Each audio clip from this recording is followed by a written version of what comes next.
कौस्तुभ किशोर कंटे, इयत्ता चौथी. मी आज आपणासमोर गुरूंचे महत्त्व या विषयावर थोडक्यात माझे मत मांडणार आहे. सर्वप्रथम माझ्या आई वडिलांना व गुरुजनांना सप्रेम नमस्कार. ज्ञानी यांचा राजा गुरु महाराज असे संत ज्ञानेश्वरांनी म्हटले आहे. ज्ञान देतात ती गुरु. शिळेपासून शिल्प बनवू शकतो, पण त्यासाठी शिल्पकार लागतो. त्याचप्रमाणे साधक आणि शिष्य ईश्वराला प्राप्त करू शकतात, पण त्यासाठी त्यांना गुरूंची आवश्यकता असते. गुरूंनी आपल्या बोध अमृताने शिष्याचे वर्णन दूर केल्यावरच त्यांना ज्ञान प्राप्ती व ईश्वर प्राप्ती होते. संत ज्ञानेश्वर ज्ञानेश्वरी या ग्रंथात एका ओळीत गुरूंचे महत्त्व वर्णन करतात.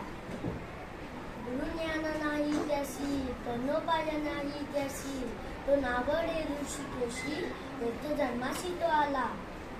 अर्थात ज्याला श्री गुरूंपासून ज्ञानप्राप्ती झालेली नाही त्याला तरुण जाण्यासाठी कुठलाच उपाय नसतो.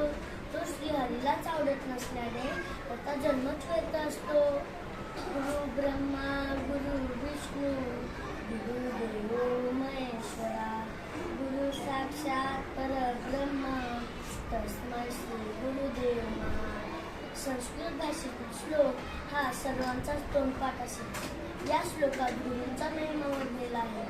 गुरु शिष्याच्या दुर्गुणांना दूर करून त्याच्या जीवनात गुरूंचा वर्णन लिहितात.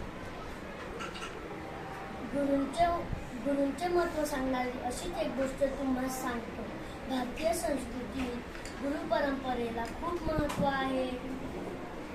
कोणताही कलावंत परमेश्वराखालोखाल गुरुलाच मानत असतो.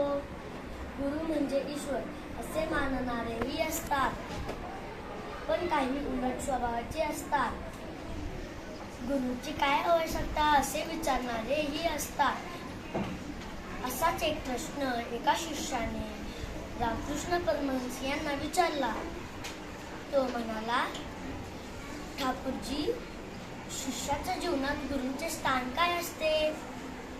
रामकृष्ण म्हणाले, ती समोर दिसणारी होडी पाहिलीस? आपल्या आश्रमातून कोलकात्याला जाण्यास या होडीला किती वेळ लागेल?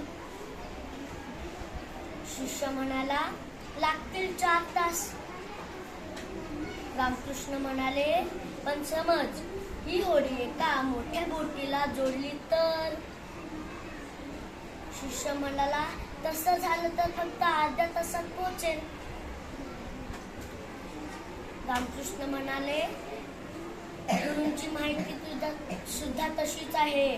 जी प्रगती करायला शिष्याला वर्षानुवर्ष लागतात, ती प्रगती गुरूंच्या प्रसादाने सहज व लवकर होते. संत कबीर हे आपल्या दोह्यात गुरूंचे वर्णन करतात. गुरु गोविंद दोखडे काके लागू काय, बलिहरी गुरु अपने गोविंद दियो बताय. अर्थात जर तुमच्या समोर गुरु आणि गोविंद उभे राहिले तर आधी कोणाच्या पुढे मस्तक झुकवावे?